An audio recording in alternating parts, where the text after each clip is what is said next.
வவுனியா நகரிலிருந்து 18 கிலோமீட்டர் தொலைவில் அமைந்திருக்கின்ற 5 ஏக்கர் 9 பரப்பு நிலப்பரப்பை கொண்ட இந்த மாபெரும் காணி விற்பனைக்குள்ளது.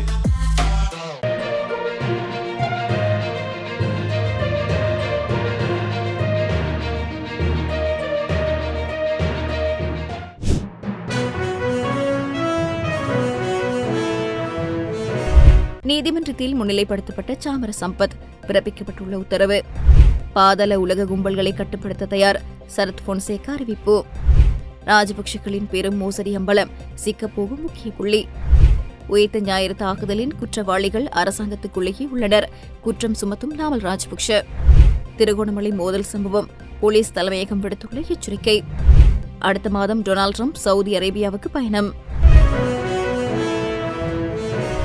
நீதிமன்றில் இன்று முன்னிலையான நாடாளுமன்ற உறுப்பினர் சாமர சம்பத் தசாநாயக்கவை அடுத்த 8ஆம் தேதி வரை விளக்கமறியலில் வைப்பதற்கு கொழும்பு நீதவான் நீதிமன்றம் உத்தரவிட்டுள்ளது. இந்த சம்பவம் தொடர்பான விசாரணை இன்னும் முடியவில்லை என்று லஞ்ச ஒழிப்பு ஆணைக்குழு சமர்ப்பித்த சமர்ப்பிப்புகளை ஏற்றுக்கொண்ட பின்னர் நீதவான் இந்த உத்தரவை பிறப்பித்துள்ளார். கைது செய்யப்பட்டு விளக்கமறியலில் வைக்கப்பட்டுள்ள பதுளை மாவட்ட நாடாளுமன்ற உறுப்பினர் சாமர சம்பத் தசாநாயக்க நீதிமன்றில் முன்னிலைப்படுத்தப்பட்டுள்ளார். கடந்த மாதம் 27ஆம் தேதி 3 குற்றச்சாட்டுகளின் கீழ் கைதான அவர் கொழும்பு பிரதான நீதவான் தனுஜா லக்மாலி முன்னிலையில் இன்று முன்னிலைப்படுத்தப்பட்டுள்ளார். இதன்போது 2 குற்றச்சாட்டுகளுக்காக அவருக்கு பிணை வழங்கப்பட்டது. எனினும் மற்றொரு குற்றச்சாட்டுக்காக அவரை இன்று வரை விளக்கமறியலில் வைக்குமாறு நீதவான் உத்தரவிட்டார்.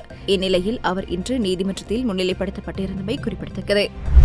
அரசாங்கம் தன்னிடம் பொறுப்பை ஒப்படைக்கும் பட்சத்தில் பாதாள உலக கும்பலை ஒழித்து காட்ட தான் தயாராக இருப்பதாக ஃபீல்டு மார்ஷல் சரத் பொன்சேகா அறிவித்துள்ளார்.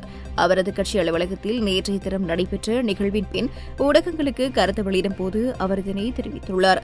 இங்கு தொடர்ந்தும் கருத்து வெளியிட்ட சரத் பொன்சேகா 30,000 பேரளவு கொண்ட நன்கு பயிற்றப்பட்ட தீவிரவாத கும்பல் ஒன்றையே நாள் குறித்து அளித்தவன்.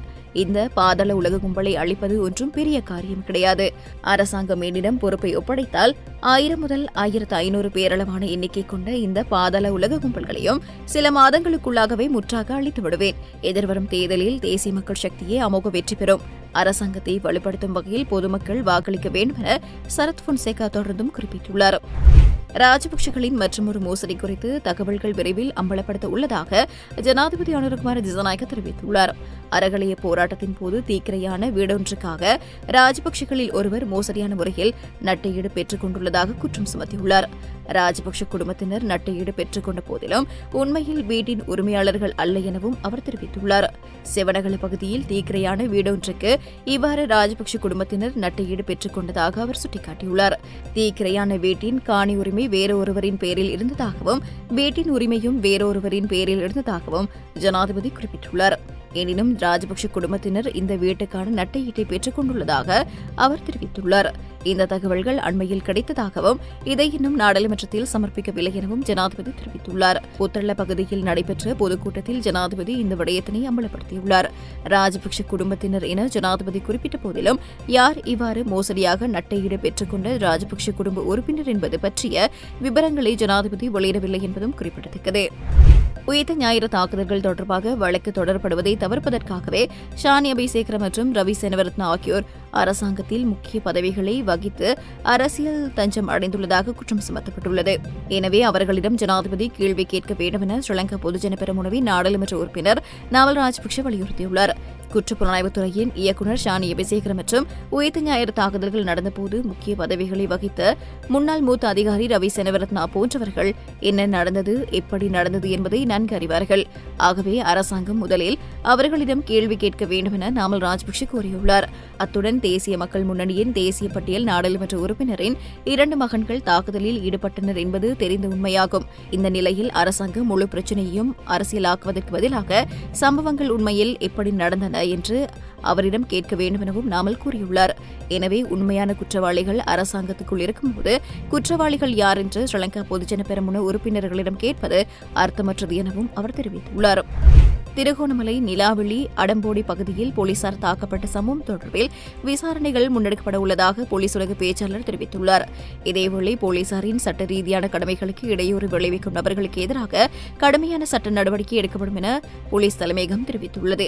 இதேவேளை போலீஸ் ஊடக பேச்சாளர் மேலும் தெரிவிக்கையில், போக்குவரத்து போலீசாருடன் இடம்பெற்ற மோதல் தொடர்பான வீடியோ சமூக ஊடகங்களில் பரவி வரும் நிலையில் சீருடையில் உள்ள போலீஸ் அதிகாரிகளின் கடமையை செய்யவிடாது தடுக்கின்றமை தண்டனைக்குரிய குற்றம். இந்த சம்பவம் தொடர்பில் பிரதான சந்தேக நபர் கைது செய்யப்பட்டு நீதிமன்றில் முன்னிலைப்படுத்தப்பட்டு விளக்கமறியலில் வைக்கப்பட்டுள்ளார். தப்பி சென்ற மற்றைய சந்தேக நபரை கைது செய்ய நடவடிக்கை எடுக்கப்பட்டுள்ளது என அவர் கூறியுள்ளார். திருகோணமலை மாவட்டத்தின் நிலாவெளி போலீஸ் பிரிவிற்குட்பட்ட பகுதியில் வீதி பாதுகாப்பு பணியில் ஈடுபடுத்தப்பட்டிருந்த 2 போலீசார் தாக்கப்பட்ட சம்பவம் ஒன்று பதிவாகியுள்ளது.